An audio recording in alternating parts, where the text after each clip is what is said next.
The snow fell like silver dust against the glowing facade of the Ritz-Carlton Beverly Hills. Christmas lights shimmered across the palm trees, and the valet line was crowded with luxury cars, Mercedes, Bentleys, a few Teslas humming quietly in the cold night air. Among them, a single woman stood by the entrance, her red coat barely hiding the curve of her pregnant belly. That woman was 30A. She kept glancing at the main doors, hoping her husband would come back out. Jonathan Mills, her husband of 4 years, had promised this trip would be their new beginning. "Just one more deal," he'd said.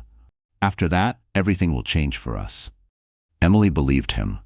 She believed every word, every late night, every whispered phone call that he said was business. But tonight, as she watched him walk inside with another woman, Victoria Langford, the powerful CEO whose face was on every finance magazine cover, Emily felt her world collapse in silence. The sight burned into her memory. Jonathan, in a tailored black tuxedo, Victoria's diamond-clad hand resting on his arm. They didn't even look back. The valet, a young man holding an umbrella, hesitated. "Ma'am, do you want me to call someone? You look cold." Emily shook her head. Her breath came out in short, visible clouds. She tried to smile, but her lips trembled. "He'll be right back," she whispered, mostly to herself. Inside the hotel, laughter echoed through the glass doors. The Christmas gala was in full swing. Music, champagne, the soft chime of crystal glasses. Emily pressed her gloved hand against her stomach, feeling the small kick from the baby. "It's okay," she whispered. "Mommy's fine." But the words sounded empty. Her phone vibrated. It was a notification, an email from Jonathan. One line only: "Don't wait for me tonight. We'll talk in the morning." Her knees weakened. She leaned against a marble column, the cold seeping through her gloves. Around her, couples posed for photos under the twinkling lights. No one noticed the woman standing alone in the snow. A black limousine pulled up to the curb. Through the tinted glass, she saw Jonathan's reflection, laughing beside Victoria. The door closed. The driver nodded, and the car slid into traffic, red taillights fading into the distance. Emily's breath caught. For a moment, she thought she might faint, but instead, she just stood there, letting the snow cover her hair and coat. The air smelled of perfume and exhaust. She had never felt so invisible. Someone nearby took a quick video on their iPhone, just a curious passerby capturing the scene of a glamorous woman alone outside a luxury hotel. They didn't know that the woman they filmed had just lost everything. Her phone slipped from her hand, landing softly in the snow. The screen lit her face for a second, showing the reflection of a woman she barely recognized, eyes red, cheeks pale, mascara bleeding down like dark rivers. She bent to pick it up, but her vision blurred. For the first time in years, Emily Carter didn't know where to go. No taxi, no plan, no one waiting for her. She looked up at the sky. Snow kept falling, slow and silent, wrapping Beverly Hills in an unreal calm. The music from the gala drifted faintly through the doors, joyful, distant, cruel. And then, amid the noise and light, Emily whispered the only question that mattered. Why wasn't I enough? Across the street, someone was watching her from a parked car. That unseen watcher quietly started the engine and followed the limousine, unaware that what he was about to witness would change everything. Before Beverly Hills and the snow, Emily Carter's life had been built on something simpler: hope. She grew up in a small town outside Boston, the kind of place where everyone knew the color of your front door and your mother's maiden name. Her parents ran a cozy bookstore on Main Street. Every night, the smell of coffee and old paper filled the house. That was where Emily learned to dream. She had been the first in her family to graduate from college. Her degree in marketing earned her a job offer from a Manhattan tech startup when she was just 24. She packed her life into a U-Haul, said goodbye to her sleepy town, and headed to the city that never slept. Manhattan was everything she hoped for and more: fast, brilliant, ruthless. But Emily kept her kindness, her curiosity, her belief that love could exist even in skyscrapers made of glass and steel. That was where she met Jonathan Mills. It was 2018, at a tech networking event in a Fifth Avenue rooftop lounge. Jonathan had been charming, impossibly confident, wearing that same Mont Blanc watch he'd later used to check his phone during their arguments. He told her he admired her energy, that she was too bright for small rooms. For Emily, it felt like destiny. He made her laugh, made her feel seen in a city that often didn't notice anyone. They married 2 years later in Central Park. It was a small ceremony, but to Emily, it felt like a promise carved in stone. She believed they were partners in everything. When Jonathan suggested moving to Los Angeles for a new business opportunity, she didn't hesitate. She left her position at her beloved firm in Manhattan, packed their apartment, and followed him across the country. "We'll build something bigger together," he had said. The first months in Beverly Hills were strange. The air smelled different, sweet but artificial. Their new house, perched above Sunset Boulevard, had a view of the city lights but never felt like home. Jonathan was gone most nights. He claimed investors demanded late dinners, endless meetings. Emily spent her evenings on the couch, one hand on her growing belly, the other scrolling through old photos on her iPhone. Her parents' bookstore, her wedding day, a snowy night in New York when Jonathan had kissed her under Christmas lights. But now, those memories hurt. They felt like someone else's life. Sometimes she'd call her best friend Lisa Nguyen in Los Angeles just to hear a familiar voice. Lisa would tease her gently, saying, "You sound like a ghost haunting your own home." Emily laughed, but her laugh never reached her eyes. As months passed, she began noticing little things: perfume that wasn't hers on Jonathan's shirts, new suits paid with a company card, messages that disappeared when she entered the room. Yet, she kept believing. Because love for Emily was loyalty even when it hurt. Her mother once told her, "When a woman loves, she forgives before she understands." Emily carried that sentence like a prayer. Until the night everything broke. The night before Christmas Eve, Jonathan came home late, reeking of champagne. He didn't notice the dinner she'd made. He didn't ask about the baby. He just said, "Tomorrow's important. Don't come to the gala. Investors only." That was the first time she saw it. The cold distance in his eyes, the final curtain falling between them. And so, when the snow began falling outside the Ritz-Carlton the next night, Emily already knew something inside her was dying. But what she didn't know was that pain, once it burns deep enough, can create something unstoppable. In the silence of that night, a different part of Emily began to wake up, one that would soon make the world remember her name. The night before Christmas Eve carried a strange quiet across Beverly Hills. The sky above the hills was clear, the city below glowing like a sea of diamonds. From the window of their modern glass home on Mulholland Drive, Emily Carter stood watching the lights flicker in the distance. Somewhere out there, her husband Jonathan Mills was closing a deal. He had promised to be home early, but it was already past 11. The dinner table was still set. Candles burned low, half melted, beside untouched plates of roasted chicken and mashed potatoes she had made from an old family recipe. The house smelled like rosemary and hope, the kind of hope that had been fading more each day. Her phone buzzed once.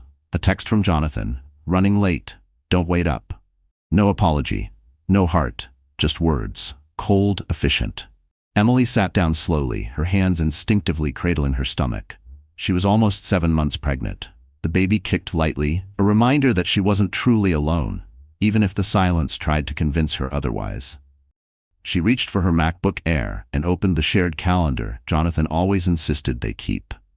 His next 2 days were blocked out with vague entries: investor gala, Ritz-Carlton, private dinner, Langford Capital, and follow-up meeting. She frowned.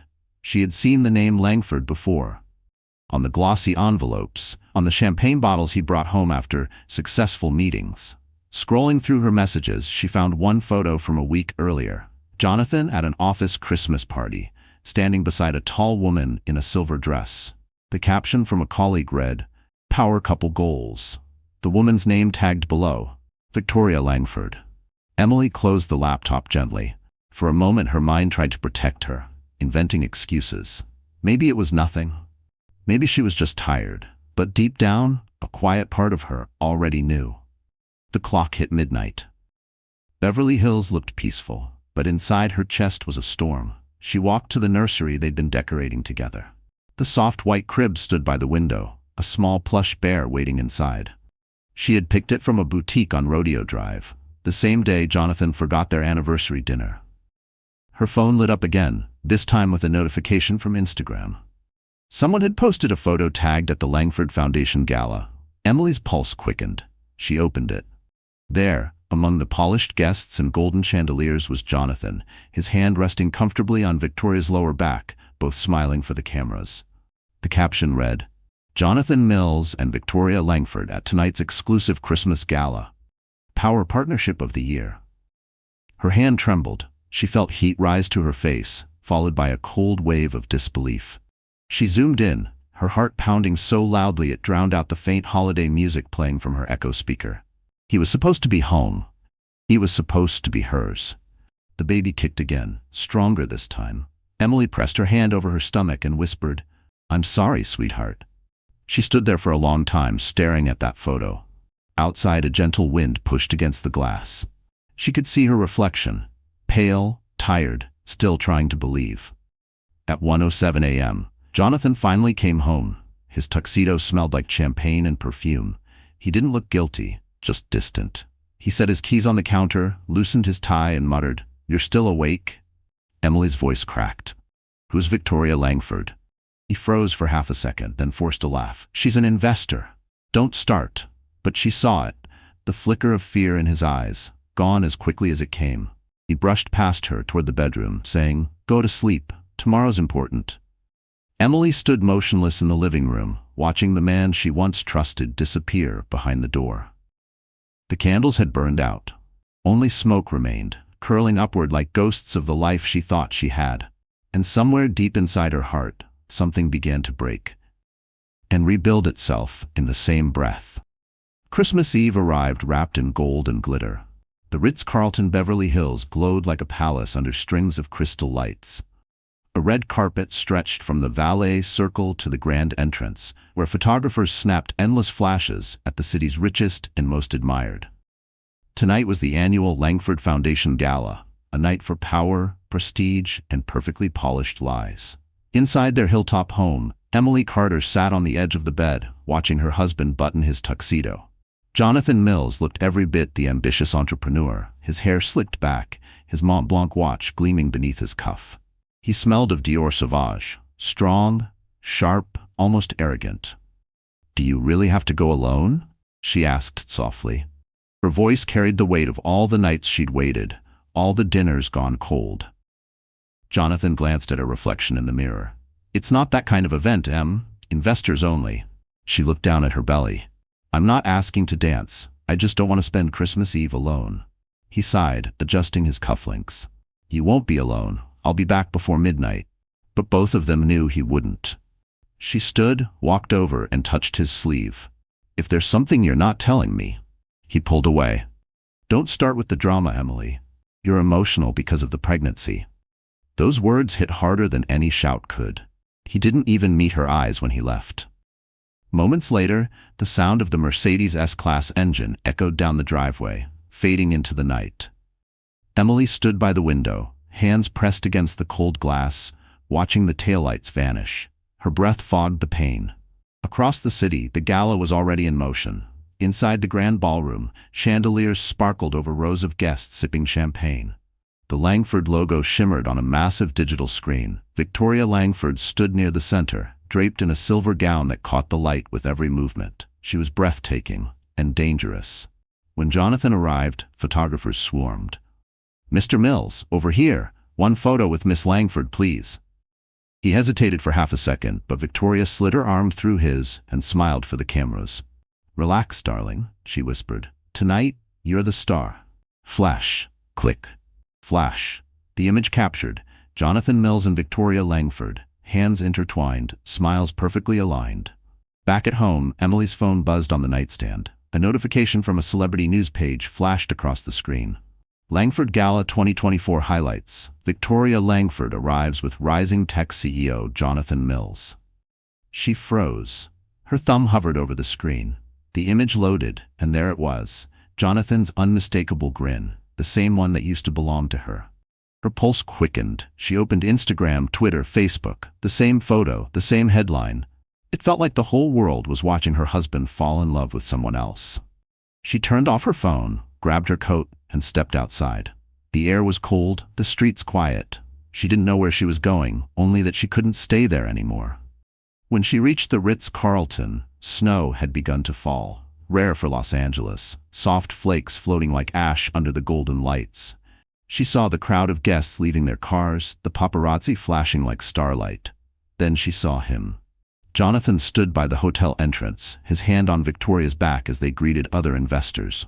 He laughed, loud, free, as if nothing in the world could touch him. Emily's heart cracked in slow motion. She stood at the edge of the valet line, unnoticed, her breath visible in the cold air. Every sound, the laughter, the camera clicks, the music, felt like a knife twisting deeper. A valet approached.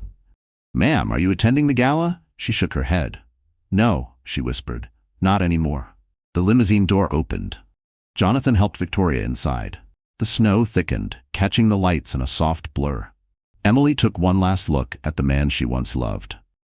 Then the car drove away, leaving her standing alone in the snow, her red coat glowing under the streetlight like a final heartbeat fading into the night. From across the street, a camera flash went off. Someone had just captured the moment the world would never forget. Snow in Beverly Hills wasn't supposed to happen, but that night it did. Flakes floated through the palm trees, melting as they touched the marble steps of the Ritz-Carlton. Emily Carter stood there, her red coat soaked, her hair damp and sticking to her cheeks. The world around her glimmered with music and light, but inside her, everything was collapsing quietly. People passed by in laughter and diamonds, clutching champagne flutes and gift bags, stepping into black cars that whisked them toward warmth. No one looked twice at the woman standing barefoot in the slush, her heels abandoned somewhere on the curb. The cold bit through her stockings. Her fingers trembled as she scrolled through her phone, staring at the photo of Jonathan and Victoria smiling for the cameras. Her chest tightened. The baby kicked, as if to remind her she couldn't fall apart. Not yet. A valet approached gently. "Ma'am, are you okay? Should I call someone?" Emily's voice cracked. "No, thank you, I'm fine." The lie slipped out too easily. He nodded uncertainly, then moved on to open the door for another Rolls-Royce. Emily's reflection caught in the glass of the revolving doors. Eyes swollen, mascara smudged, the faint outline of a woman she no longer recognized. The snow thickened, blanketing the sidewalks and turning the city into a dream too cruel to wake from. She sank onto a nearby bench beneath a glittering wreath. Clutching her phone was a lifeline. She opened her messages again, rereading Jonathan's last text. "Don't wait for me tonight." It echoed in her head until the words lost meaning. A soft sob escaped her. A soft sob escaped her. She pressed a hand over her mouth, not to hide her tears, but to muffle the sound of her breaking. Somewhere nearby, a street musician played a slow version of Silent Night. The tune drifted through the cold air, tender and haunting.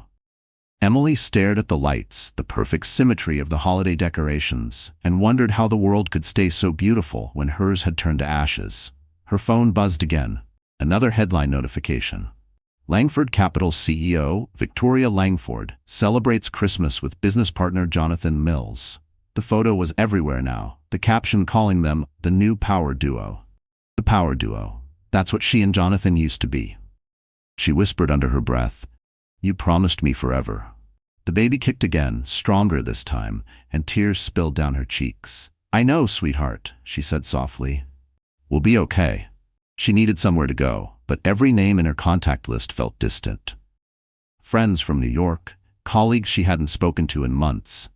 She hovered over Lisa Nguyen's name, her best friend who'd moved to Los Angeles 2 years earlier. Her thumb trembled. Before she could call, a stranger's voice interrupted. "Miss, are you sure you don't need help?" It was the limousine driver who'd seen her earlier, an older man with kind eyes. He held out a small towel. "You're freezing." Emily managed a faint smile. "I'll be all right?" He hesitated, then said quietly, "Sometimes people forget that even the strongest hearts can shatter. Take care of yourself, ma'am." He returned to his car and drove away, leaving her in silence again. Emily sat there until her body went numb. The snow had stopped falling. Her phone battery flickered red. She looked up at the hotel one last time, at the grand windows glowing with laughter and betrayal. Then she whispered a promise to herself. So softly it vanished into the night air. "You left me to break, but I will rise again." She stood, straightened her coat, and began walking down the empty boulevard toward the faint lights of the city. Far behind her, a camera shutter clicked once more. The the photo that would later go viral, the beginning of her rebirth. The morning after Christmas was cruelly bright. The California sun melted the thin layer of snow that had fallen overnight, leaving behind damp streets and glittering puddles. Emily Carter woke to the sound of distant traffic and the weight of reality pressing against her chest. She had fallen asleep on the couch, still wearing her red coat, her phone lying dead beside her. Her head ached, her eyes burned from the tears she hadn't realized she cried. The house was silent, too silent. No Jonathan, no apology, no trace of the man she once called her husband. Only the faint echo of his laughter from the night before, replaying like a cruel memory. She stood slowly, her back stiff, and looked around the living room. Everything was perfectly in place. The marble floors gleamed, the Christmas tree twinkled with white lights, the unopened gifts beneath it mocking her with ribbons and lies. She saw the silver bracelet Jonathan had given her last year resting on the coffee table. She picked it up and turned it in her hand, the engraving still clear. Forever, J&E. Forever had lasted less than 5 years. Her reflection caught in the window glass. Her hair was tangled, her face pale. She looked fragile, like the version of herself that Jonathan had built, polite, accommodating, endlessly forgiving. But as she stared, something shifted behind her eyes. There was no more space for disbelief, only the hollow that comes before rebuilding. The doorbell rang. For a second, her heart jumped. Maybe he'd come back. Maybe he'd explain everything. But when she opened the door, it was Lisa Nguyen, her best friend from college. Lisa stood there in oversized sunglasses and a beige coat, holding 2 Starbucks cups. "I saw the photos, Em," she said softly. "You didn't think I'd let you go through this alone, did you?" Emily blinked, stunned. "How did you?" "The internet talks fast, so does my assistant." Lisa stepped inside and handed her a latte. "You need caffeine, a shower, and someone to remind you that Jonathan Mills isn't God." For the first time in 2 days, Emily laughed, a small, shaky sound but real. "You came all the way here?" Lisa shrugged. "I live 15 minutes away. You just never called." They sat together on the couch. Emily told her everything. The texts, the gala, the snow, the humiliation. Lisa listened without interrupting, her hand resting on Emily's arm. When Emily finally stopped, Lisa said quietly, "Then it's over. Let him drown in his own vanity. You're not chasing him. You're starting over." Emily looked down at her stomach. "With a baby. Alone." Lisa smiled faintly. "Not alone. You've got me. And soon, you'll have someone stronger than both of us combined." Emily felt tears sting her eyes again, but this time they weren't from pain. They were from gratitude. After Lisa left that afternoon, Emily showered, changed into clean clothes, and plugged in her dead phone. Messages flooded in. Sympathy from old coworkers, curiosity from gossip reporters, one unread voicemail from Jonathan she couldn't bring herself to play. Instead, she opened her Kindle app and searched for something to steady her mind. The first title that appeared, "Women Who Run with the Wolves." She downloaded it and began to read. The words felt like a mirror, stories of women who lost everything and rebuilt from ashes. Every line lit a small spark inside her. That night, she sat by the window with her latte gone cold, the city lights stretching endlessly below. For the first time, she didn't feel like a ghost. She felt like someone standing at the edge of a new beginning. She whispered to herself, "He broke me to set me free." And in that silence, something powerful began to take shape. A quiet, determined strength that no betrayal could ever erase. From her bedroom, Emily opened her laptop and began typing the first draft of her new life. 3 days after Christmas, the sky above Beverly Hills turned gray. Emily Carter sat at the kitchen table with her laptop open, a half-finished cup of coffee beside her. The house was quieter than ever, except for the faint ticking of the clock. Jonathan hadn't returned.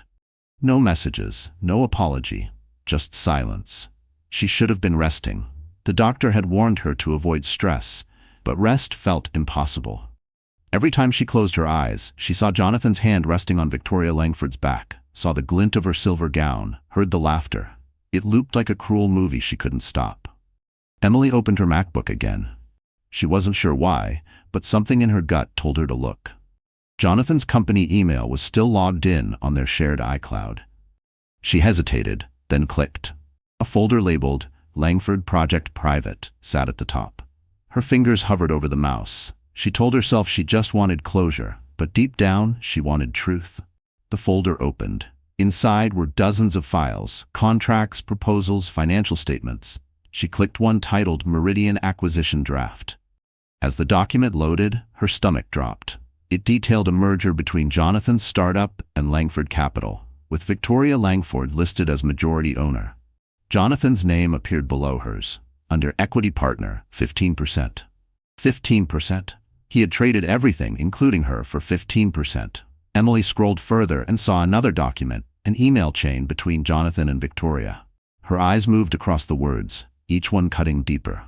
Once she signs the separation papers, we can move ahead publicly. She doesn't suspect anything yet. After New Year's, I'll make it official. Her hand flew to her mouth. Separation papers. He had already planned to leave her before Christmas, before the gala, before the snow. Her heart pounded. She clicked on another folder, personal.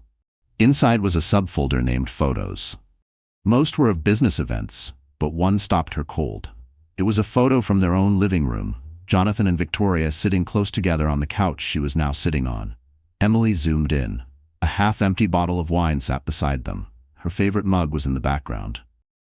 It wasn't a business meeting, it was betrayal at home. Tears blurred her vision, but anger burned through them. "You used me," she whispered. "You used everything we built." She slammed the laptop shut, her pulse racing. But after a moment, she reopened it. Not to cry this time. To copy every file. She plugged in her external drive and began downloading everything. Each document, each email, each picture. A digital record of deceit. When it was done, she stared at the blinking light on the drive. It looked small, almost fragile, but she knew it held power. Proof. Her phone rang suddenly, jolting her. The caller ID read unknown number. For a moment she thought it might be Jonathan. She hesitated, then answered. "Emily Carter?" A woman's voice asked. "This is Karen from the Beverly Times. I'm reaching out about the photos from the Ritz-Carlton Gala. You're trending online? Would you like to comment?" Emily's throat tightened. "No," she said quietly. "Not yet." When the call ended, she looked around the house again. The perfect furniture, the designer art Jonathan had bought to impress people, not because he loved it. It all felt hollow now. That night, she sent Lisa a message. "I found something. You were right about him." Lisa replied almost instantly, "Save everything. Don't act yet. I might know someone who can help you." Emily looked at the glowing screen, the reflection of herself staring back. Her pulse slowed. The fear was still there, but now it mixed with something new. Resolve. She whispered to the quiet house, "You wanted to erase me, Jonathan, but you just gave me the evidence I needed." She placed the hard drive carefully in her desk drawer, locked it, and turned off the lights. Outside, a black car idled on the street, the same one that had followed the limousine that night. Its driver watched the house, camera in hand, capturing the next chapter of her transformation. 2 days after Emily found the hidden files, Los Angeles was soaked in winter rain. The sky was the color of steel, the streets reflecting the glow of red taillights. Inside a small cafe on Melrose Avenue, the smell of espresso and rain mingled with quiet jazz. Emily sat in the corner booth, her coat draped over the seat, a steaming latte cupped in her hands. She hadn't slept. Every time she closed her eyes, she saw Jonathan's name beside Victoria Langford's on those documents. But she wasn't here to cry. She was here because Lisa Nguyen had texted, "We need to talk, alone." When Lisa walked in, heads turned. She carried herself with effortless confidence, her beige trench coat perfectly tailored, her Mont Blanc pen clipped neatly in her pocket. Emily forced a smile, but Lisa's face was serious. "Are you okay?" Lisa asked, sliding into the booth. Emily nodded weakly. "As okay as a woman who found her husband's secret merger with his mistress can be." Lisa exhaled. "Then it's time I tell you something." Emily frowned. "What do you mean?" Lisa leaned closer, lowering her voice. "I know Victoria Langford. Not just from headlines. I used to work for her." Emily froze. "What?" "She was one of my biggest clients," Lisa continued. 3 years ago, she hired my firm to redesign her office at Langford Capital. That's how I met her, and how I met Jonathan." Emily's stomach turned. "You knew him before?" Lisa shook her head quickly. "Barely. He was just another name on her guest list. But I saw things back then, things I didn't want to believe. Victoria has a habit of collecting people. She finds talented men, promises them power, then keeps them on a leash. When I saw your photos together, I thought maybe she'd changed. Clearly she hasn't. Emily stared at the rain sliding down the window. She collected my husband. Yes, Lisa said softly. And now she's using him for something bigger. That merger isn't just about business, it's about control. She's setting Jonathan up to take the fall for financial fraud. It's what she does. She did it once before in Chicago, but the case vanished after a payout. Emily's heart pounded. How do you know all this? Lisa hesitated, then reached into her bag and pulled out a thin envelope. Because I've been following her for months. I'm part of a private investor group investigating her. I didn't tell you sooner because I didn't want to drag you into it. But after the photos, I realized you're already in the middle of her game. Emily opened the envelope. Inside were printouts of bank statements, press clippings, and one familiar photo. Victoria at a gala, arm in arm with another man, years before Jonathan. The caption read, Langford Capital linked to insider trading probe. Emily's voice shook. So she's using him, and he doesn't even know. Lisa nodded. Exactly, and if this deal goes through, he'll take the blame, not her. Emily leaned back, staring at the papers. Her mind raced. All the anger she'd felt began to twist into something sharper. Then we stop her. Lisa smiled faintly. That's why I called you. I have a contact at the Beverly Times, someone who's been digging into Langford for years. If we can leak the right files, it'll destroy her empire before she destroys anyone else. Emily glanced down at her latte, the steam curling like a whisper of destiny. You're asking me to expose both of them? Lisa met her eyes. I'm asking you to take your power back. Outside, thunder rumbled over Los Angeles. Emily looked out at the storm, the city blurred behind raindrops. For the first time since Christmas Eve, she felt something close to purpose. She picked up her phone and sent one message. Meet me tonight. We end this together. As Lisa watched her friends stand, she knew the quiet, heartbroken woman from the snow was gone. In her place stood someone fierce, someone unafraid. In the reflection of the cafe window, lightning flashed. Two women, one mission, and the storm just beginning to rise. That night, the rain had stopped, but the city still glistened under the streetlights. Emily Carter drove slowly through Beverly Hills, her wipers brushing away the last drops of water on the windshield. Beside her, on the passenger seat, sat a small silver flash drive, the one that held every secret Jonathan Mills had tried to hide. She parked outside Lisa Nguyen's apartment, a sleek building overlooking Wilshire Boulevard. When Lisa opened the door, she was barefoot, her hair tied back, surrounded by open laptops and stacks of documents. The room looked like a war room disguised as a designer loft. Come in, Lisa said. We have work to do. Emily stepped inside and handed her the flash drive. Everything's here. Every contract, every email, every photo. Lisa plugged it into her MacBook Pro, eyes scanning the folders. Good. Now we build a timeline. If we can prove Victoria's been funneling investor money through shell companies, the Beverly Times will have everything they need to expose her. Emily sat down, her fingers clasped tightly together. And Jonathan? Lisa paused. If he's part of it, the fallout will hit him too. Are you ready for that? Emily looked at the city through the window, her reflection layered over the skyline. He made his choice when he left me in the snow. I'm done protecting him. Lisa nodded slowly. Then let's start. For the next few hours, the two women worked in silence, their screens glowing in the dim light. Emily's heart pounded as she scrolled through spreadsheets filled with numbers that didn't add up, transactions sent to offshore accounts under coded names, Langford Consulting, Meridian Holdings, and one called JM Ventures. Her chest tightened. That's him, she whispered. He's in deeper than I thought. Lisa glanced at her. He's probably trapped. Victoria keeps her partners close until she's ready to feed them to the wolves. Emily clenched her jaw. Then maybe it's time the wolves turn on her. At midnight, they took a break. Lisa poured 2 glasses of wine and handed one to Emily. To new beginnings, she said softly. Emily smiled faintly. And to women who stop waiting for apologies. They clinked glasses. The glow from Lisa's monitor flickered across their faces as the clock struck 1. Emily noticed an unread email in Jonathan's inbox, time-stamped earlier that evening. The subject line read, Langford Directive, Urgent. She opened it carefully. Inside, Victoria's words stared back at her. Everything moves after New Year's Eve. Final signatures at the gala. Once the press release goes live, no turning back. Emily felt her pulse quicken. She's launching it at the New Year's Eve gala. That's 2 nights from now. Lisa leaned forward. Then that's when we hit her. Emily turned to her, eyes fierce. Publicly? Lisa nodded. If we leak this before the gala, she'll bury it.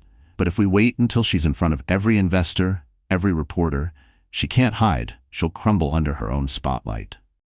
Emily sat back, letting the idea sink in. The thought of standing in the same room as Jonathan and Victoria again made her stomach twist. But so did the idea of letting them win. She exhaled slowly. Okay, we do it at the gala. Lisa opened a new folder labeled Operation Firebird. Inside, she began organizing the files by date, attaching Victoria's emails, bank transfers, and Jonathan's private notes. We'll send this packet to the Beverly Times 5 minutes before the gala starts. They'll break the story live. Emily's gaze hardened. And I'll make sure they see me when it happens. Lisa looked up. What do you mean? Emily stood, her hand resting on her belly. I'm not hiding anymore. When the truth explodes, I'll be there, in person. Let them all see the woman they thought was broken. Lisa grinned slowly. Then you're ready? Emily turned toward the window again, watching the lights stretch across the city like veins of gold. The same city that once made her feel small now felt like a stage waiting for her return. Outside, lightning flashed across the horizon, and for the first time, Emily didn't flinch. She smiled. The storm was hers now, and she was about to strike back. 2 days remained until the New Year's Eve gala.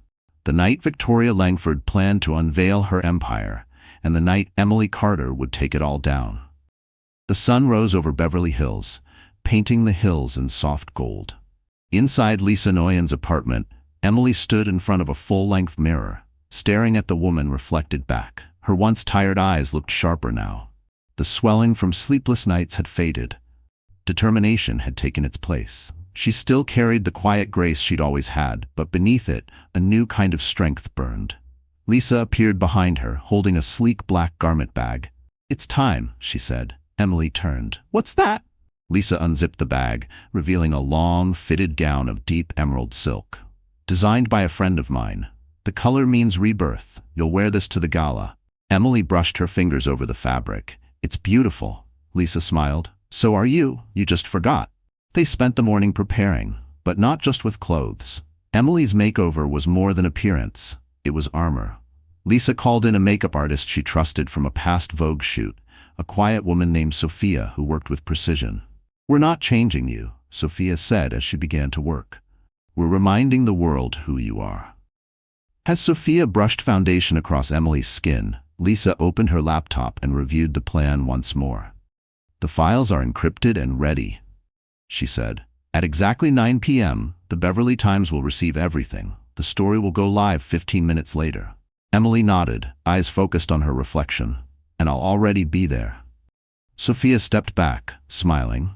You're done. Emily stood, hardly recognizing herself. Her hair cascaded in soft waves, her lips painted a muted red, her eyes lined in quiet defiance. She wasn't the woman abandoned in the snow anymore.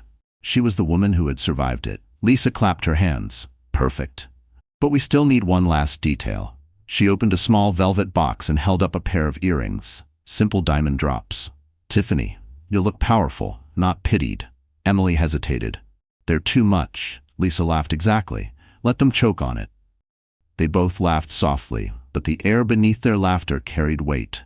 Tomorrow night would change everything. As the day turned to evening, Emily returned to her house for the first time since Christmas. The once luxurious space felt smaller now, emptied of illusion. She moved through the rooms quietly, touching each surface one last time. The framed wedding photo, the baby's crib, the bracelet that still read forever, J&E. She placed the bracelet inside a drawer and closed it gently.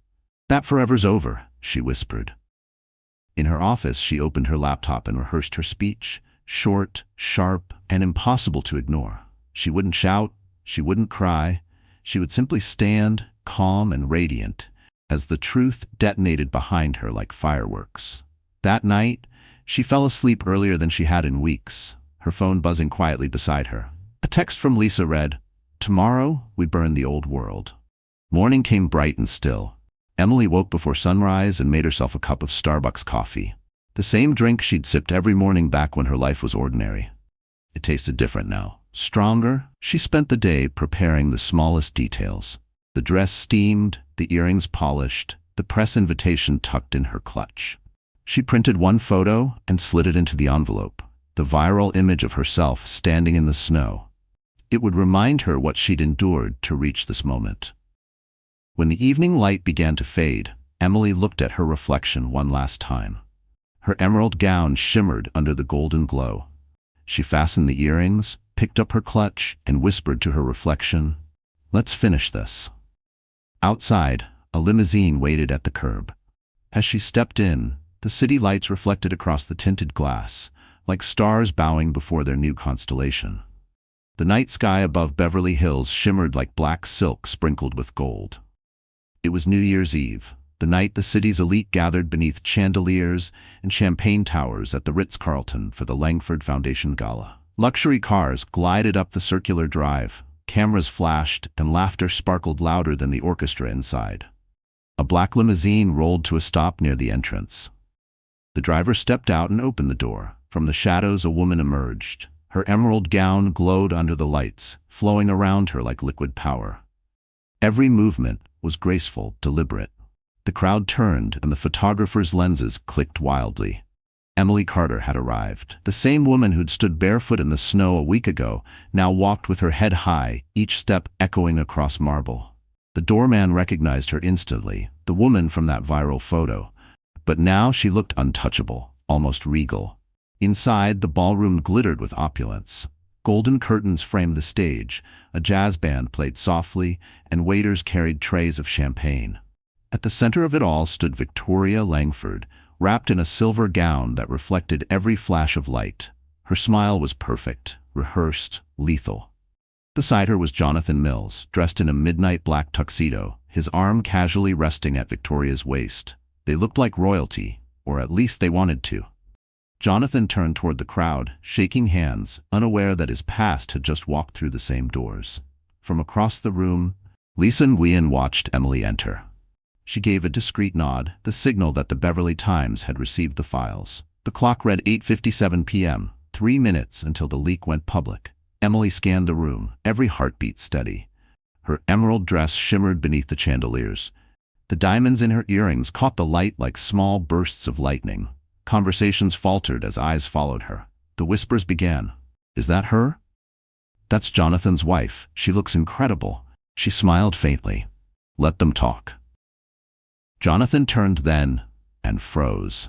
For a brief moment, time stopped. His confident smirk faded, replaced by disbelief. "Emily?" he muttered under his breath. Victoria followed his gaze, her smile faltering. "Who is that?" He swallowed hard. "My wife." Victoria's eyes narrowed. "Ex-wife, you mean?" But Emily didn't approach them. Not yet. She let them feel her presence like a storm gathering on the horizon. She moved toward the bar, nodding politely at people who once ignored her, her voice calm as she ordered sparkling water. Every camera in the room turned to follow. Lisa slipped beside her, whispering, "It's live, the story just broke. Langford Capital is trending worldwide." Emily took a slow sip, eyes locked on the stage where Victoria was about to make her speech. "Good," she said quietly. "Let's see how honest her toast is." At exactly 9:15, Victoria took the microphone. "Ladies and gentlemen," she began, her voice warm, controlled. "Tonight, we celebrate the future, new ventures, new partnerships, and the unstoppable spirit of innovation." Her words were drowned out by the faint buzz of phones vibrating across the room. Guests began to murmur, scrolling through notifications. A ripple of confusion swept through the ballroom. Someone gasped. Another whispered, "This can't be real." On the giant screen behind the stage, a headline appeared, unplanned, unstoppable. Breaking. Langford Capital under investigation for fraud and insider trading. Beneath it, photos and documents appeared, emails, contracts, and signatures. Jonathan's face drained of color. Victoria's hand trembled around the microphone. This is a mistake," she stammered. Emily stepped forward then, her heels clicking against the marble like a countdown. The crowd parted as she approached the stage. Every camera turned toward her, flashes bursting like fireworks. She stopped at the foot of the platform, eyes meeting Jonathan's. You always said success was about timing, she said softly. Looks like mine was perfect. The room erupted in whispers. Jonathan tried to speak, but the words caught in his throat. Victoria dropped the microphone, fury flashing across her perfect face. Emily turned, calm and radiant under the golden lights. For the first time she didn't feel broken, she felt free. As the countdown to midnight began, the world watched not Victoria Langford, but Emily Carter, the woman who rose from betrayal and took back her power under 1,000 flashing lights. The ballroom at the Ritz-Carlton descended into chaos. Phones flashed, voices rose, and reporters from every major outlet flooded social media with breaking updates. What had been a night of celebration turned into a battlefield of reputations. The air thickened with panic and the faint scent of perfume and deceit. On the massive screen, documents continued to scroll. Proof of insider trading, offshore accounts, fraudulent transfers, all tied directly to Langford Capital. Each revelation struck like thunder. Victoria Langford's empire, built on glitter and manipulation, was cracking in real time. Jonathan Mills stood frozen near the stage, his face pale, his confidence shattered. He tried to grab Victoria's arm. "We can fix this," he whispered. Victoria jerked away, her voice sharp. "You fool! You let this happen." Jonathan blinked. "What are you talking about? You're the one who—" She cut him off, fury trembling in her words. "Don't you dare pin this on me, Jonathan. You are the signature on every document. You're the one they'll come after." Cameras zoomed in, catching every heated word. Guests whispered, recording, tweeting, watching an empire burn. Emily Carter stood a few feet away, her expression unreadable. She hadn't come to gloat. She had come for closure. Still, when she saw Jonathan's panic, something inside her felt both heavy and light. Heavy with the pain he'd caused, light with the freedom that followed. Lisa Nguyen appeared beside her, phone in hand. "It's done," she murmured. "The Times confirmed the story. Federal investigators are already moving. Victoria won't escape this one." Emily nodded slowly, her eyes fixed on the stage. "And Jonathan?" Lisa sighed. "He'll go down with her, unless he cooperates. Either way, he's finished." Across the ballroom, security guards and event staff tried to calm the crowd. Victoria grabbed the microphone again, her voice rising above the noise. "Everyone, please remain calm. These accusations are false." But her trembling hands betrayed her. A photographer shouted, "Miss Langford, are the emails real? Did you falsify investment reports?" Flashes erupted. Victoria's mask cracked. "No comment," she snapped, turning away. Jonathan tried to follow her off stage, but two men in suits approached him. Investigators, badges discreetly shown. His steps faltered. One of them said quietly, "Mr. Mills, we need to ask you a few questions." He turned toward Emily then, desperation in his eyes. "Emily, please. You don't understand. I didn't know she'd take it this far." Emily's voice was calm, almost tender. "You knew enough. You just didn't care until it touched you." He reached for her, but she stepped back. "You left me in the snow," she said softly. "Now you can stand in your own storm." Jonathan's shoulders sagged. He looked around for Victoria, but she was already gone, escorted through a side exit, her empire collapsing behind her. Lisa touched Emily's arm. "We should go before the press swarms you." Emily nodded. Together they walked toward the exit. Guests parted again, some whispering admiration, others awe. The woman who had once been humiliated now walked with the quiet grace of victory. Outside, the air was cool and still. The fireworks above Beverly Hills began early, bursts of color painting the night sky. Emily paused at the edge of the valet circle, watching the lights reflect off the hotel windows. Lisa exhaled. "You did it." Emily smiled faintly. "We did it." For a long moment she just stood there, letting the noise fade behind her. The chaos, the lies, the betrayal, it all felt distant now, like a bad dream she had finally awakened from. Her phone buzzed. A notification popped up. Hack Emily Carter trends worldwide, the woman who took back her power. She turned the screen off and slipped it into her clutch. "I don't need the world to know," she whispered.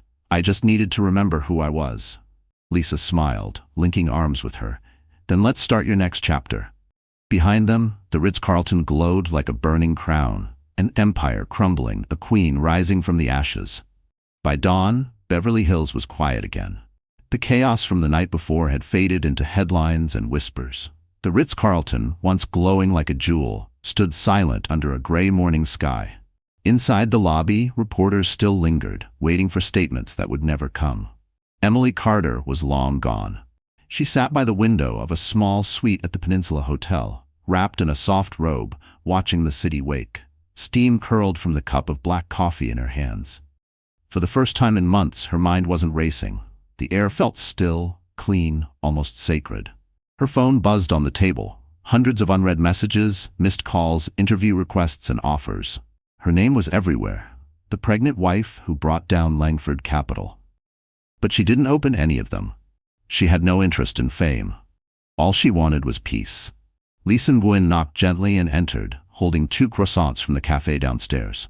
"Morning, hero," she said, smiling. Emily laughed softly. "Don't call me that." "You earned it," Lisa said, sitting beside her. "You didn't just survive, you dismantled a dynasty."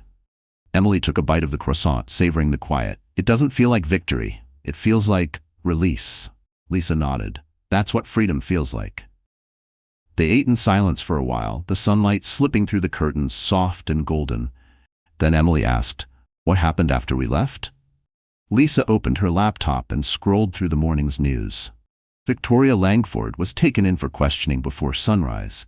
The SEC froze her accounts. Jonathan's been subpoenaed. The story's everywhere. She turned the screen toward Emily. "You should see this." On the front page of the Beverly Times was a photo of Emily walking out of the gala, head high, emerald gown flowing like armor. The headline read, "Grace Under Fire, Emily Carter's Poised Exit After Exposing Corruption." Emily stared at it for a long moment, then shut the laptop gently. "I don't want to be defined by what they did to me." Lisa smiled faintly. "Then define yourself by what you do next." Later that afternoon, Emily took a slow walk through Central Park West, her favorite spot from her New York days. She'd flown back early, craving the simplicity of the city that had once made her dream. Snow covered the benches, children laughed near the frozen pond, and somewhere nearby, a street musician played Auld Lang Syne on a violin. She stopped by a bench and sat down, her hand resting on her belly. The baby kicked softly, as if agreeing with the rhythm of the city. Her phone buzzed again, this time a message from an unknown number. "Emily, it's Michael Turner. I read your story. I'd like to meet. I believe we could build something new together, professionally and maybe beyond that." She stared at the message, surprised. Michael Turner, the Manhattan tech entrepreneur who'd once reached out for consulting months before she left her job. Back then, she'd been too distracted by Jonathan to respond. Now she smiled. "Maybe timing really is everything," she murmured. She didn't reply immediately. Instead, she closed her eyes and breathed in the cold air. For once, she wasn't rushing. The world could wait. When evening fell, she returned to her suite and began writing, just for herself. No headlines, no revenge, just her story in her own words. The title on the first page, "The Woman Who Stood in the Snow." She wrote until midnight, the city glowing outside her window. Each word felt lighter, like she was shedding the last fragments of pain. As the clock struck 12, fireworks erupted over the skyline. Emily set down her pen, hand resting on her belly again. "We made it," she whispered. The baby kicked once more, as if to answer, and for the first time since that Christmas night, Emily Carter smiled. Not because she won, but because she was finally free. 3 weeks passed since the night the world watched Langford Capital collapse. Winter softened into a pale January, and Manhattan's skyline sparkled beneath a pale sun. Emily Carter had moved into a modest but elegant apartment overlooking Central Park. It wasn't the penthouse she once shared in Beverly Hills, but it was hers, quiet, warm, and filled with peace. Each morning began the same. The smell of fresh coffee, soft jazz playing from her Bluetooth speaker, and her growing belly gently reminding her of what mattered most. She had started consulting again, working remotely for small tech startups who valued her intelligence rather than her husband's name. Her inbox was full of opportunities. Her heart, still healing, finally felt steady. But that morning, as she checked her emails, one name caught her attention again, Michael Turner. She hesitated before opening it. His message was simple. "If you're in New York, I'd still love to meet. Coffee, nothing more. No reporters, no business pitches, just 2 people starting over." Something about his tone, calm, genuine, patient, made her smile. That afternoon, she met him at a quiet cafe in Soho, tucked between an art gallery and a bookstore. Snowflakes drifted outside the windows, and the smell of espresso filled the room.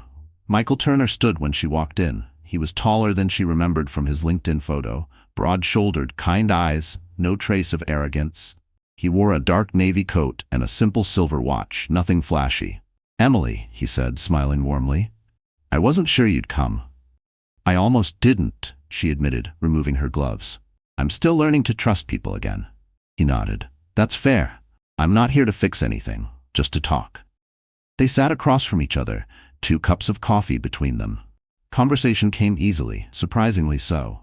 He didn't ask about Jonathan or the scandal. Instead, he asked about her work, her favorite books, the baby's due date.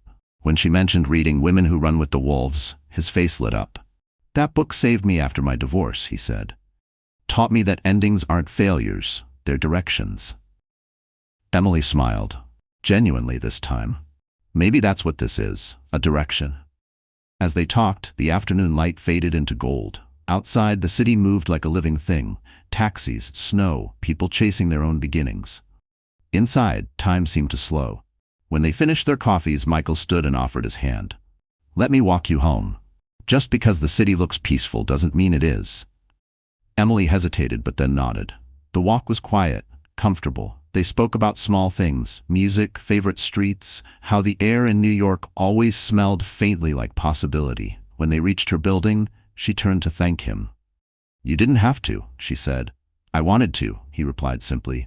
"And for what it's worth, you seem stronger than anyone I've ever met." His words lingered in the cold air. For a long second, she just looked at him, wondering when kindness had started to feel foreign. "Thank you," she whispered. He smiled, nodded, and stepped back. "Good night, Emily. Take care of yourself."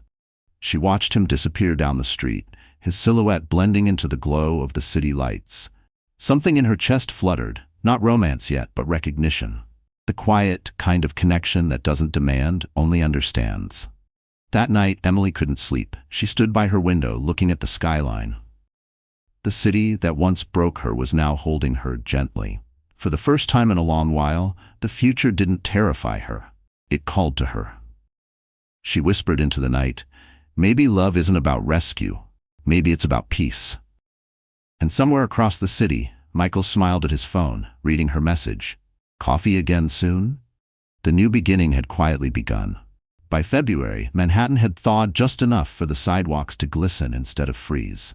Emily Carter found herself walking through the streets again, no longer hiding behind scarves or sunglasses. The scandal had faded from headlines. People had moved on. But for Emily, the silence that followed wasn't emptiness. It was healing. Every week she met Michael Turner for coffee. Sometimes at the same Soho cafe, sometimes at the bookstore near Bryant Park, sometimes simply to walk in Central Park with warm cups in their hands. There was no pretense, no pressure. Michael never mentioned her past unless she brought it up, and even then he only listened, really listened. He had a quiet strength about him, a steadiness that made her feel safe. Once she'd believed love was about fireworks and passion. Now she was learning it could also be about peace, the calm of 2 people sitting together without needing to fill every silence. One chilly afternoon, as they sat by the window at their usual cafe, Michael asked softly, "Do you ever think about going back to work full-time?" Emily smiled. "Every day. But this time, it'll be on my own terms. Lisa and I are starting a consulting agency, helping women-owned startups build brand strategy. No corporate games, no middlemen," he grinned. "I'd invest in that." She laughed. "You say that like a businessman." "I am one," he teased. "But more than that, I believe in people who rebuild." Their eyes met, and something wordless passed between them, a flicker of connection both new and familiar. Emily looked away first, her heart racing. She hadn't felt this way in years, safe enough to hope again. Over the next weeks, their meetings turned into dinners. Michael cooked at his loft in Tribeca, all stainless steel and warm lighting. He played old jazz records, poured red wine, and always made sure to include something sweet for dessert because, as he said, healing always needs a little sugar. One night, as snow dusted the windows, Emily helped him wash dishes. Their hands brushed over the running water, and she froze, unsure. Michael noticed and stopped. "Hey, he said gently, his eyes soft. "You don't owe me anything. We move at your pace." Something in her chest loosened. She nodded. "Thank you. It's been a long time since someone cared without asking for something back." Michael smiled. "That's not care. That's control. What you deserve is choice." After that night, the air between them changed, not heavier, but deeper. They didn't rush into romance. They let it grow, like spring thawing the last of winter.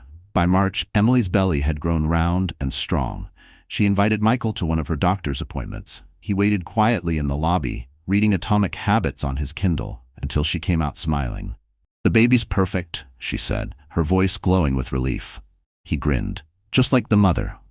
She laughed. "You're biased." "Completely." When they left the clinic, snow began to fall again. Soft, harmless flakes that melted as soon as they touched the ground. Michael offered his hand as they walked. She hesitated for half a heartbeat, then took it. Their fingers intertwined naturally, no promises, just understanding. As they crossed Fifth Avenue, Emily looked up at the gray sky and realized she wasn't afraid anymore. Not of love, not of loss, not of life. Back at her apartment, she wrote in her journal before bed. "Love isn't finding someone to catch you. It's finding someone who helps you stand taller." She smiled as her phone buzzed. A message from Michael. "Dinner tomorrow? I found a place with the best pie in the city." She typed back, "Only if it's cherry." And for the first time since the snow, Emily laughed, not out of relief, but out of joy. Spring arrived quietly in Manhattan. Cherry blossoms opened along the park paths, and for the first time in a long while, Emily Carter could walk without feeling the weight of her past on her shoulders. Her world was small but whole. Morning walks, work calls with Lisa, dinners with Michael. Peace had replaced the chaos that once ruled her life. But peace, she would learn, has a way of being tested. It happened on an ordinary Friday. Emily was leaving her new office on Park Avenue, her laptop tucked under one arm, when she heard a voice she hadn't heard in months. "Emily." The sound froze her mid-step. She turned, heart thudding. Jonathan Mills stood a few feet away, wearing a wrinkled gray suit and the kind of exhaustion money couldn't hide. He looked older, thinner. The confidence that once radiated from him was gone, replaced by something almost human, regret. For a moment, neither spoke. The city moved around them, horns blaring, people brushing past, but time itself seemed to hold its breath. Emily finally said, "You shouldn't be here." Jonathan took a hesitant step closer. "I needed to see you." She crossed her arms. "The last time I saw you, you were on stage with Victoria Langford while the world fell apart." His eyes flickered with shame. "I know. I lost everything, Emily. The house, the company, the investors, gone. Victoria turned on me the moment the story broke. She said I was the mastermind. They're still investigating. I have nothing." Emily stared at him, searching for emotion. She expected anger, maybe pity. But all she felt was distance. The man before her was no longer her husband, just a stranger wearing his face. "You have nothing," she repeated quietly. "That's interesting, because you once had everything. Love, loyalty, a child on the way, and you threw it all away." Jonathan's voice cracked. "I made a mistake. I thought success would make me matter. But when it all collapsed, I realized you were the only real thing I ever had." Emily felt a lump in her throat but forced herself to stay calm. "Regret isn't love, Jonathan. It's fear wearing a disguise." He stepped closer, his voice trembling. "I don't want money or forgiveness. I just wanted to tell you I'm sorry. I saw your interview last week. Empowered women in business. You were incredible. You deserve every bit of success. I needed you to know that I see it now." She looked down at her hand, resting gently on her stomach. "You're not part of this story anymore. The baby and I, we're fine. We're moving forward." Jonathan's eyes softened. "You're really having the baby?" "Yes," she said, "and I'm doing it on my own." He nodded slowly, tears glinting in his eyes. "Then I hope you both have the life I was too blind to give you." For a brief second, she saw the man she'd once loved, ambitious, flawed, but human. But the moment passed like wind through a doorway. Emily stepped back. "Goodbye, Jonathan." He opened his mouth to speak but stopped. The noise of the city swallowed his words. He nodded once, turned, and walked away, disappearing into the crowd. Emily stood there, breathing in the spring air. Her hands trembled, not from pain, but from release. The chapter had truly closed. Her phone buzzed. A message from Michael. "Still on for dinner tonight?" She smiled, typing back, "Yes, and thank you for waiting for me to be ready." As she walked toward the subway, the city lights flickered on one by one. Somewhere far behind her, Jonathan turned a corner and vanished from her life for good. And in that moment, Emily realized forgiveness didn't mean opening the door again. It meant finally closing it without hate. Summer came early that year. Manhattan bloomed with color, the park alive with laughter, and the air warm enough to carry the scent of magnolias through open windows. In a quiet corner apartment overlooking Central Park, Emily Carter packed her hospital bag. Her belly was round, her steps slower, but her heart had never been stronger. Michael Turner moved carefully through the living room, double-checking everything. Phone chargers, baby clothes, water bottles. "You sure you're okay?" he asked, trying not to sound nervous. Emily smiled, resting a hand on his arm. "You've asked me that 12 times in an hour." He grinned sheepishly. "I just want everything to be perfect." "It will be," she said softly, "because we're ready." That night, as thunder rolled over the city, Emily's contractions began. At first they were small waves, gentle but insistent. By midnight, they grew stronger. Michael drove her to Mount Sinai Hospital through rain-slick streets, his knuckles white on the steering wheel, his voice calm even as his heart raced.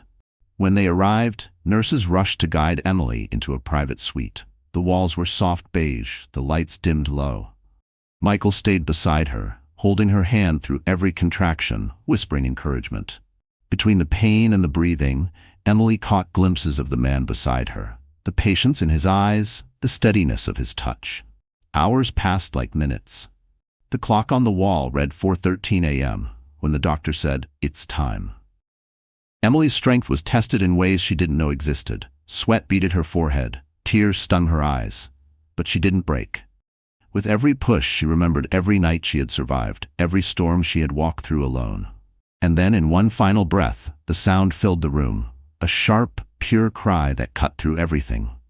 Her baby had arrived. A nurse placed a tiny bundle against her chest. Emily looked down and felt her world collapse and rebuild all at once. The baby's skin was soft, warm, alive with possibility. Tiny fingers wrapped around her own.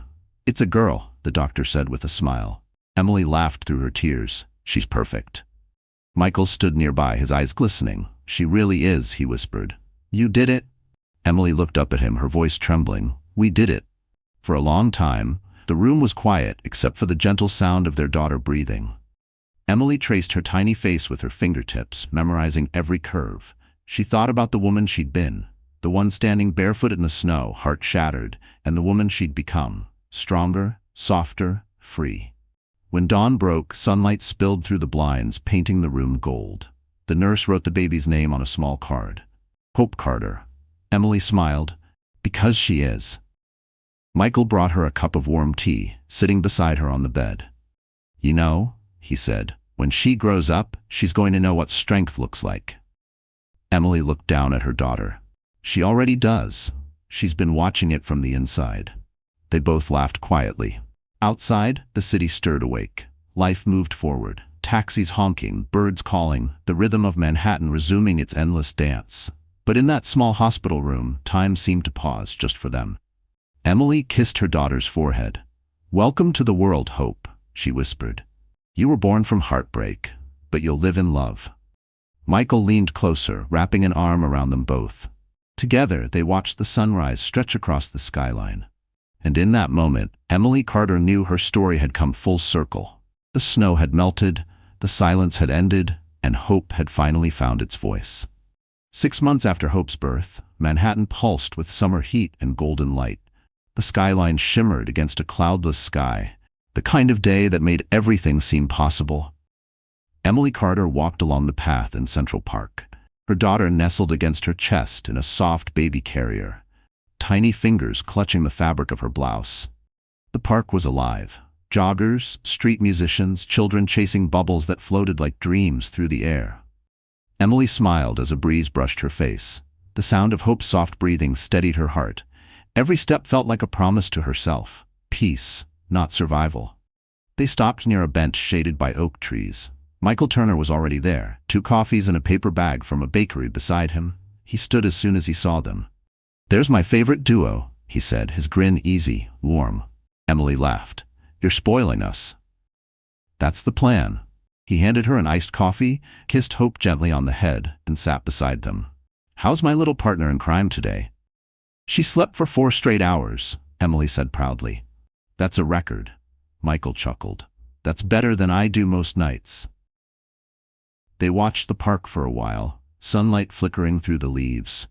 Emily's eyes softened as she looked at him, this man who had entered her life when it was still in pieces, who never asked her to be anyone but herself.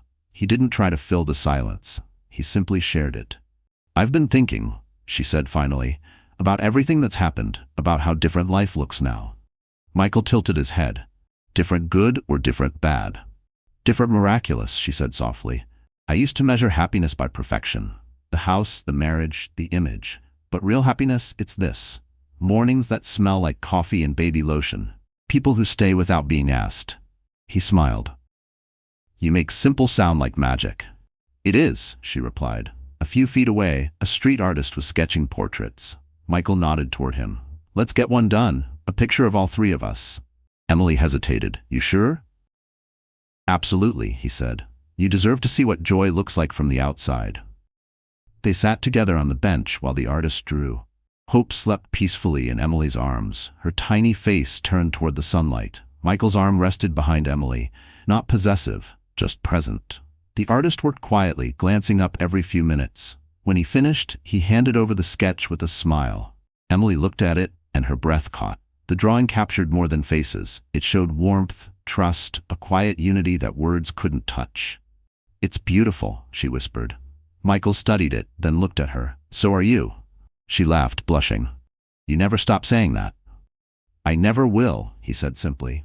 Later that evening, back at her apartment, Emily pinned the sketch to the wall above her desk. Beside it hung a framed photo, the viral picture from that snowy Christmas Eve. The 2 images, side by side, told the story better than words ever could. From snow to sunlight, from loss to life. She rocked Hope gently to sleep, humming under her breath. When the baby's eyes finally closed, Emily whispered, You changed everything, little one. You made room for joy. Her phone buzzed. A message from Lisa. Just saw your segment on Forbes Women. You're glowing, boss lady. Proud of you. Emily smiled, typing back one word, thanks. Then she looked out the window at the skyline, glowing under the twilight. Michael's words echoed in her mind. You deserve to see what joy looks like from the outside. She finally understood. This wasn't just a second chance at happiness. It was the first time she'd ever truly lived. And as the city lights blinked awake, Emily Carter closed her eyes, her heart full, her world finally at peace. By late autumn, Manhattan shimmered beneath a sky of silver clouds. The air smelled of roasted chestnuts and turning leaves, and Emily Carter's life had finally settled into rhythm. Her consulting firm with Lisa was thriving.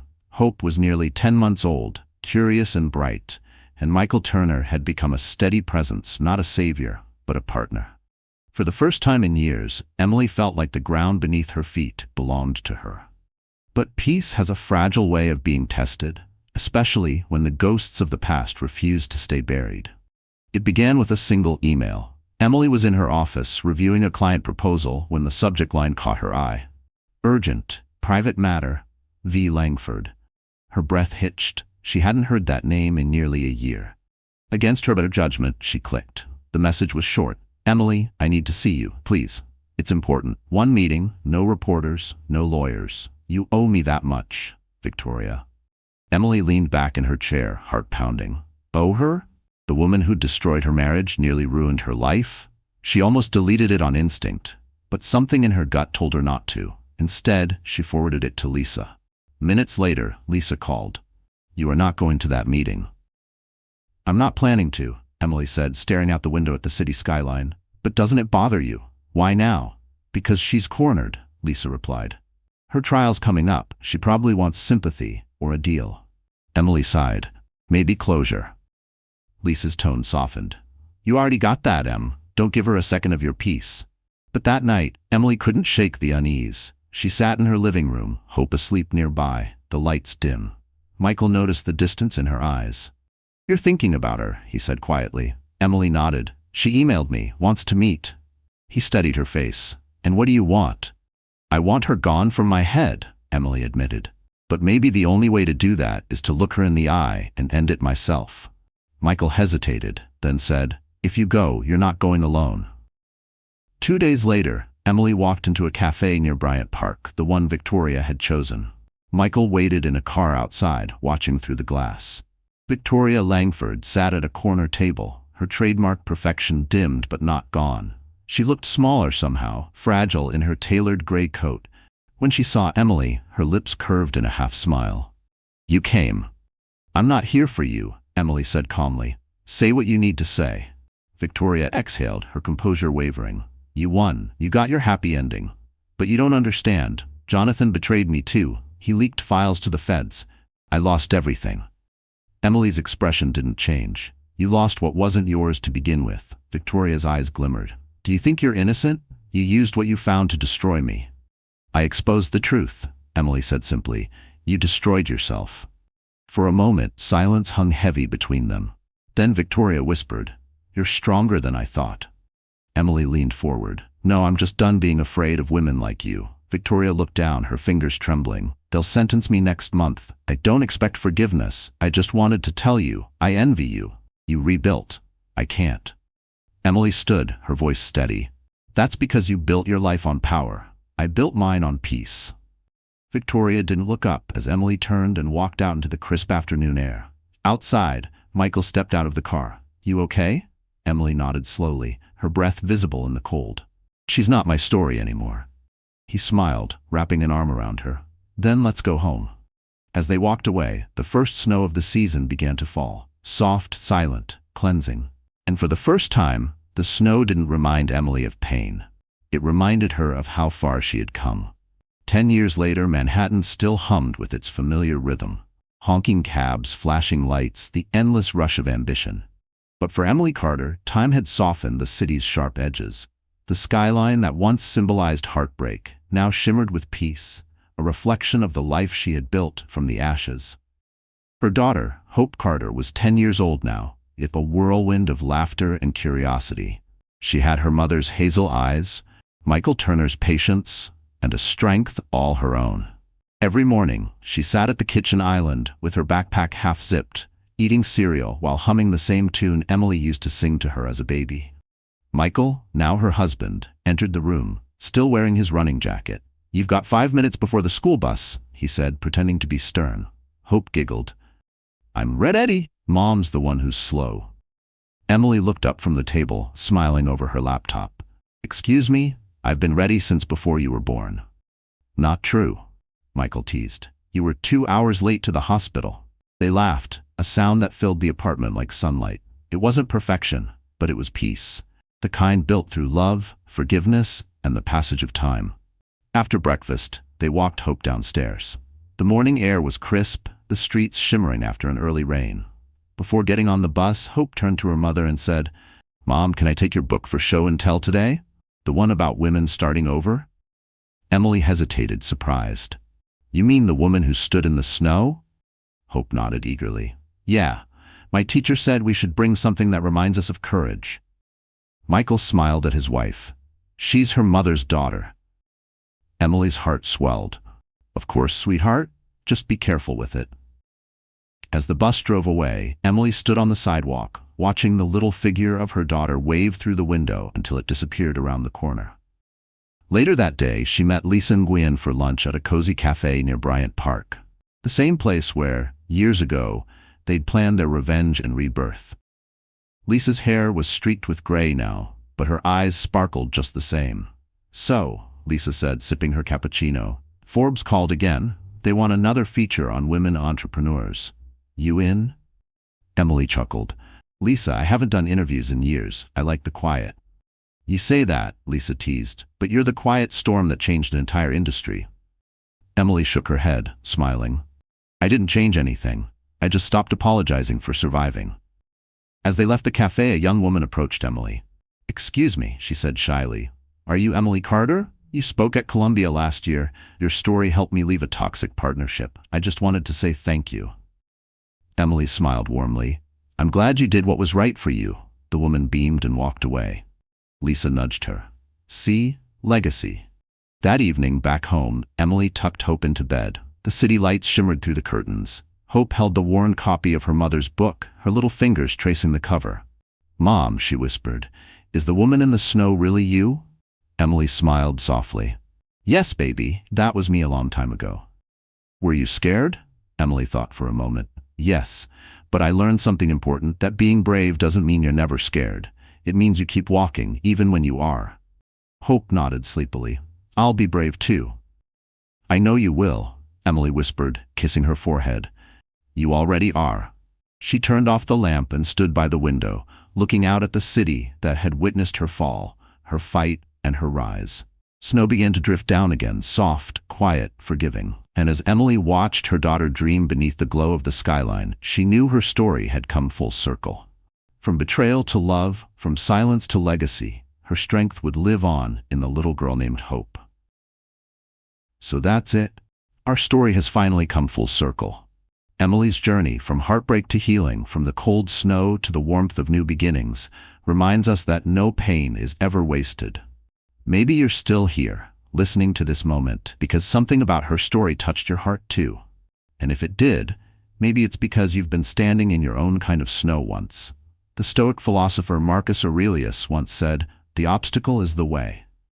Every heartbreak, every betrayal, every loss is not the end. It's the beginning of who we are becoming. Like Emily, we don't find strength in avoiding pain, but in walking through it with grace. Healing doesn't mean forgetting what happened. It means transforming the hurt into wisdom, the fear into peace, and the silence into a new voice. So my friend, if this story made you feel something, hope, courage, maybe a little fire in your chest, then don't keep it to yourself. Like, share, and subscribe to our channel. You never know who might need to hear this today. Sometimes the right story at the right moment can be the spark that helps someone else rise again.